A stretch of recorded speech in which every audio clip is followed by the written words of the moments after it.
बहराइच में हुई हिंसा के बाद से दो आरोपियों का एनकाउंटर हुआ, जिसके बाद से कई राजनीतिक पार्टियों ने भाजपा पर निशाना साधा। इन राजनीतिक पार्टियों में सबसे पहले समाजवादी पार्टी के अध्यक्ष अखिलेश यादव का जो बयान सामने निकल कर आया, उससे ये साफ पता चला। और जिस तरह से लोगों ने अपनी प्रतिक्रियाएं भी अखिलेश यादव के बयान पर दी, अखिलेश यादव का ये कहना था कि प्रशासन जो है अपनी देखरेख में फेल हो चुकी है और फर्जी एनकाउंटर जो है हो रहा है। बहराइच हिंसा के बाद से कई और राजनीतिक पार्टियां हैं जिन्होंने योगी सरकार पर भी निशाना साधा। इस पर बात करेंगे। मेरे साथ मेरे सहयोगी प्रकाश ललित मौजूद हैं। प्रकाश जी, सबसे पहले अखिलेश यादव के बयान पर मैं आऊंगी।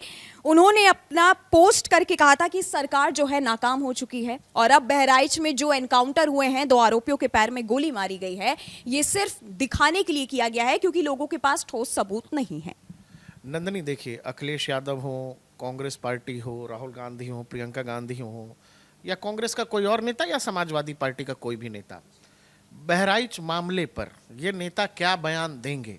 अब देश में एक बहुत बड़ा हिस्सा हम जैसे लोगों का है और आम दर्शकों का भी है कि जो आंख बंद करके बता देंगे कि बहराइच मामले पे अखिलेश यादव क्या बयान देंगे। अगर आप नहीं भी बताएंगी तो भी क्लियर स्टांस ले लिया है इन लोगों ने 2024 लोकसभा चुनाव के बाद से कि अल्पसंख्यक वोटों को रिझाने के लिए, तुष्टीकरण की राजनीति के लिए ये लोग कुछ भी करेंगे। हर गलत को सही बताया जाएगा और बार बार वो भीड़ जो जानबूझकर इस देश में अलग से कानून व्यवस्था का सवाल खड़ा कर रही है, उन लोगों के साथ ये नेता जाकर के खड़े हो जाएंगे। जिस अर्जेंसी से तुरंत एनकाउंटर के बाद, वो चाहे अखिलेश यादव हो, वो चाहे कांग्रेस पार्टी के अध्यक्ष हों, अजय राय हों, इमरान मसूद हों, कांग्रेस के सांसद हों, सुप्रिया श्रीनेत हों, ये सब लोग जिस अर्जेंसी से बाहर आए तुरंत एनकाउंटर के बाद, बहराइच के बाद, वो अपने आप में सवाल है।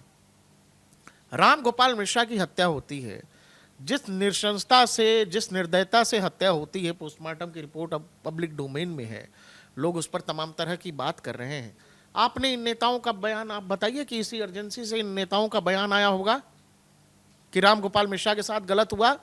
बाकायदा एक तबका ऐसा खड़ा हो गया सोशल मीडिया से लेकर नेताओं के बीच भी, जो इसी बात को एक तरह से सही ठहराने लगा कि राम गोपाल मिश्रा के साथ जो हुआ सही हुआ। इस देश में कानून है, न्यायालय है, सिस्टम है, हमारा संविधान है। हम बार बार ये कहते हैं कि कानून के हिसाब से सजा देनी चाहिए। राम गोपाल मिश्रा ने जो गलती की उसकी सजा कानून देता, लेकिन किसी सरफराज और तालिब ने जब ये निर्णय कर लिया कि वो सजा देगा, पुलिस क्या करेगी? सरफराज और तालिब भागने की कोशिश में थे, वो बाकायदा वीडियो है। नेपाल भागना चाहते थे।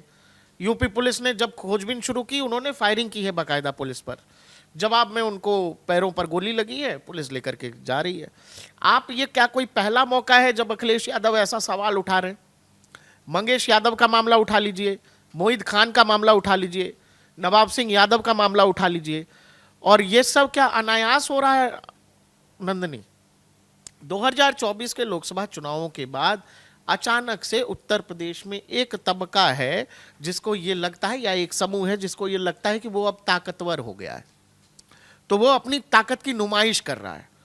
वो चाहे मोहित खान का मामला हो, बार बार देखिए, पुराने समय से ये रहा है कि उत्तर प्रदेश में समाजवादी पार्टी और बिहार में राजद, जब जब ये ताकतवर हुए हैं अपने प्रदेशों में, अचानक से क्राइम ग्राफ ऊपर गया है और ये दिख रहा है।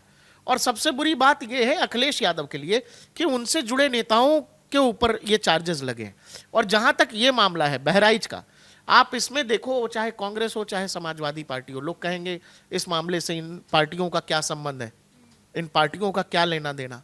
लेकिन जो लाइन है, जो as a political party Akhilesh Yadav ने जो लाइन ली है, वो लाइन बता रही है कि वो किस तरफ खड़े हैं, उसमें कोई दो राय नहीं है। अखिलेश यादव राम गोपाल मिश्रा पर आज तक ढंग से बात नहीं कर पाए हैं। कांग्रेस पार्टी राम गोपाल मिश्रा पर ढंग से बोल नहीं पाई है। लेकिन जो दंगाई है, जो अपराधी है, वो पुलिस के हत्थे चढ़ता है, यूं बयान आ जाता है।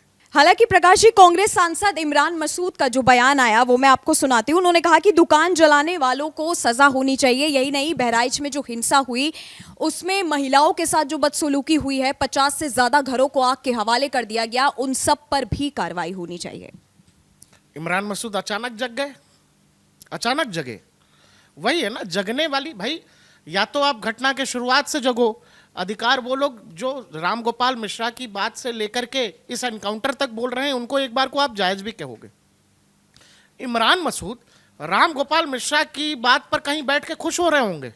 जैसे ये पकड़े गए शहबाज और तालिब, इमरान मसूद को तुरंत याद आ गया कि वहां घर भी जलाए गए हैं।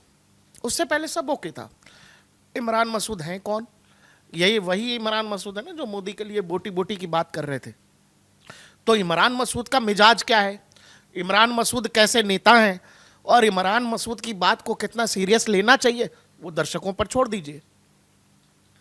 हालांकि एआईएमआईएम की अध्यक्ष अगर ओवैसी का बयान आपको बताऊं तो उन्होंने कहा कि योगी की ठोक देंगे नीति को सब जानते हैं। उनका कहना है एनकाउंटर का सच जानना मुश्किल है और पुलिस के पास कोई ठोस सबूत नहीं थे, इसीलिए उन्होंने बहराइच में जो है आरोपियों का एनकाउंटर करना शुरू कर दिया। देखिए नंदी, एक बात तो है कि जब भी पुलिस कोई एनकाउंटर करती है उस पर सवाल उठता है, एनकाउंटर कहीं भी हो। लेकिन इस देश में राष्ट्रपति ने कहा है इस देश की सुप्रीम कोर्ट से कि सुप्रीम कोर्ट से लेकर के जिला न्यायालयों तक लाखों करोड़ों की संख्या में केस पेंडिंग है। क्या होगा? उत्तर प्रदेश पुलिस और उत्तर प्रदेश की कानून व्यवस्था पूरे देश में इसीलिए लोगों को पसंद आने लगी कि लोगों को लगता है कि ये वाले पुलिस जो है ना, ये तुरंत न्याय करती है।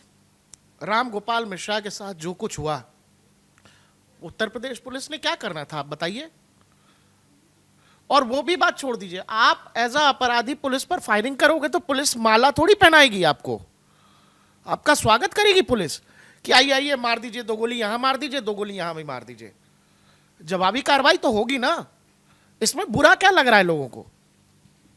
हालांकि कांग्रेस अध्यक्ष अजय राय का जो बयान है प्रकाश जी, उनका भी यही कहना है सरकार ने फर्जी एनकाउंटर किया है, सरकार फेल हो चुकी है। और उसके बाद अगर कांग्रेस नेता अविनाश पांडे का बयान आप सबको बताऊं, उन्होंने कहा है कि एनकाउंटर के पीछे कोई ठोस सबूत नहीं है और प्रशासन को इसकी जिम्मेदारी लेनी पड़ेगी, प्रशासन जो है अपनी देखरेख में फेल हो चुकी।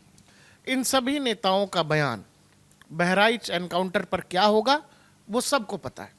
ये तमाम नेता, आपने कभी सुना है कि बंगाल में हो रही किसी रामनवमी में कि जुलूस पर जो पत्थरबाजी हो गई उस पर कभी कुछ अखिलेश यादव ने कह दिया हो? बिहार में रामनवमी के जुलूस पर पत्थरबाजी हुई, कभी कुछ कह दिया हो? गुजरात में गणेश पूजा के पंडाल पर पत्थरबाजी हुई हो, इन नेताओं का जवान खुला हो? नहीं खुलेगा। दरअसल 2024 के लोकसभा चुनाव में ये नतीजे ने तय कर दिया कि कौन किस तरफ खड़ा है। वो लोगों को देखना पड़ेगा, दर्शकों को ये बात समझ आ रही है। नहीं तो जितनी भी राजनीतिक पार्टियों का बयान प्रकाश जी मैंने आपको बताया, इन सब में से किसी ने भी राम गोपाल मिश्रा के बारे में बात नहीं की। इन सब का बस एक ही बयान था कि योगी की जो ठोक देंगे नीति है उनको अब पूरी दुनिया देख रही है। और जब से सीएम योगी के बुलडोजर एक्शन के बाद से अब ये जो फर्जी एनकाउंटर हो रहे हैं, इन सब में एक साथ राजनीतिक पार्टियों ने भाजपा पर निशाना साध दिया है। अब जिस तरह से 2 आरोपियों का एनकाउंटर हुआ है, अब इसके बाद आगे की कहानी क्या होगी? कहानी क्या होगी ये तो मैं नहीं कह सकता, लेकिन एक बात तो तय है कि हर पॉलिटिकल पार्टी ने एक लाइन तय कर ली है। और 2024 के लोकसभा चुनाव में जिस तरह से एक तरफा वोट हुआ है, वो समाजवादी पार्टी और कांग्रेस को मजबूर करती है कि वो हमेशा मुस्लिम भावनाओं का ख्याल रखे, कि मुसलमानों को कोई बात बुरी न लग जाए। आप अगर शहबाज और तालिब के साइड नहीं खड़े होंगे तो आपको ये लगता है कि मुसलमान बुरा मान जाएंगे, और इसीलिए कारण है कि आप जो लोग हत्या कर रहे हैं उनके साथ, उनकी भावनाओं के साथ आपको लगता है कि नहीं नहीं इनके साथ खड़ा होना चाहिए, और फर्जी एनकाउंटर और इस सब तरह की बातें हो रही हैं। हालांकि बहराइच में सरफराज और तालीम दोनों का एनकाउंटर हुआ और दोनों के पैरों में गोली जिस तरह से मारी गई, उसके बाद से अब सियासी हलचल तेज है। बीते दिनों आपने सुल्तानपुर लूटकांड में भी देखा था जिस तरह से आरोपियों की जाति को लेकर के बात हुई थी, लेकिन जिस तरह से आरोपी रहता है और मेरे ख्याल से आरोपी की जाति को देख करके एनकाउंटर पे जो सवाल खड़े होते हैं वो सभी जिस तरह से जनता ने भी अपना जवाब दिया, जनता का यही कहना था कि आरोपियों की कोई जाति नहीं होती, आरोपी है तो उसको सजा मिलनी जरूर चाहिए। आपका इन सभी नेताओं के बयानों पर क्या कहना है, और साथ ही बहराइच में जिस तरह से योगी सरकार का एक्शन जारी है उस पर क्या कहना है, आप हमें नीचे कमेंट सेक्शन में कमेंट करके बता सकते हैं।